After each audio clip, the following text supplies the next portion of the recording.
Hey guys, welcome to day 10 of the New Testament in 90 days.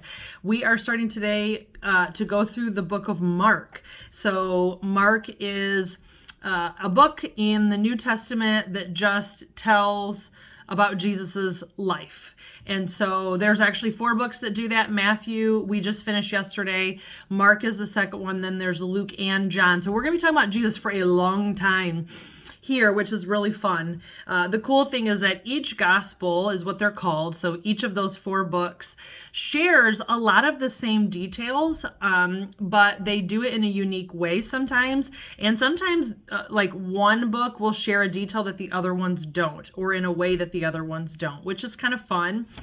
And so the reading for today is Mark chapters 1 through 3.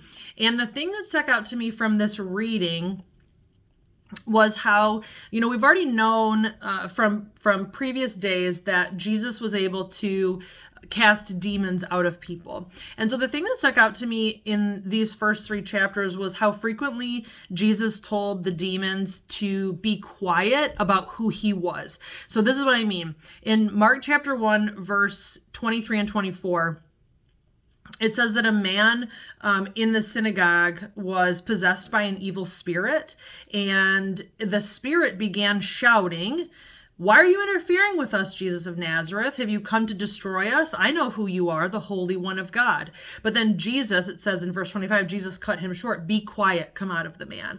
So he wouldn't let him speak. In verse 34, it says, Jesus healed many people who were sick with various diseases, and he cast out many demons. But because the demons knew who he was, he did not allow them to speak. In chapter 3, verse 12, let me find it. It says the same thing. Whenever those possessed by, this is verse 11 and 12. Whenever those possessed by evil spirits caught sight of him, the spirits would throw them to the ground in front of him, shrieking, "You are the Son of God." But Jesus sternly commanded the spirits not to reveal who he was. And it's interesting because, you would think that these are demons and they know who Jesus is. And so if they're saying, Jesus is the Son of God, then wouldn't he want people to know that? Wouldn't he want them to keep telling people who he is? And, I don't necessarily have a complete answer for why. There is probably a loaded reason for why he wouldn't let them speak. But I just was thinking about how, if someone was known to be a liar, you wouldn't want them on your side, like trying to defend you, because then people would question the reliability of what they're saying because they know that person to be a liar. So why wouldn't they just be lying about this? So I'm almost wondering if that's not why Jesus was telling them not to speak, because he didn't want like evil spirits, or in another, way of thinking about it, liars, to be the ones telling people about him, because then they would question the reliability. And so what's really interesting to kind of piggyback off that is in chapter 3, verses 22 through 30, the teachers of religious law, so like these teachers, these Pharisees, I don't know, they could have been Pharisees, Sadducees, I'm not sure. It just says the teachers of religious law. They arrived from Jerusalem and they said that Jesus was possessed by Satan, the prince of demons, and that's where he got his power to cast them out. And Jesus basically was like, no, that is not what's going on here. That wouldn't make any sense, because Satan would want to, kill people, destroy people's lives. Why would he then free them of the hold that he has? He loves power, so he would continue to hold on to that power. He wouldn't be allowing his demons to leave people. He would want them to stay in there. That doesn't make any sense. And then he says this in verse 24, "Who is powerful enough to enter the house of a strong man like Satan and plunder his goods?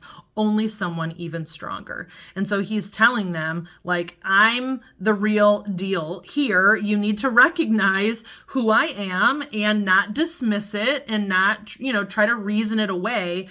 But I have true power to, heal people and to, I have power over even demonic forces. And so it stuck out to me. One of the reasons why I really love that is because I think, especially, when you're a child, I know when I was little, I used to be kind of like afraid if I'd watch a movie that had, witches or something evil in it. I remember when I was little, I watched the movie Hocus Pocus, and I can't remember the guy's name, but the boyfriend that's in the cemetery, right? He's got his lips sewn shut and he comes out of the ground. I mean, as an adult, you look at it, it's so goofy. But I remember when I was a kid, I watched that and then I'd go to bed and I'd be like afraid that he was going to come out from under my bed.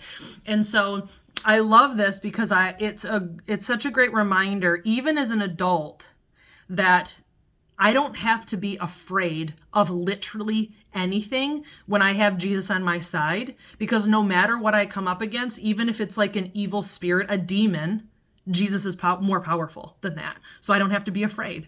And so, I wanted to share that with you today. It's a good reminder for me. I hope it's a good reminder for you. Or maybe you didn't even know any of that. And so I hope that, if that's the case, that this is a cool story that you can learn about and see how powerful Jesus is. And if you have any questions about that, or you want to chat more about that, leave a comment, shoot me a message, because I would be happy to talk with you. And if I don't talk to you today, I'll see you guys tomorrow. Bye, guys.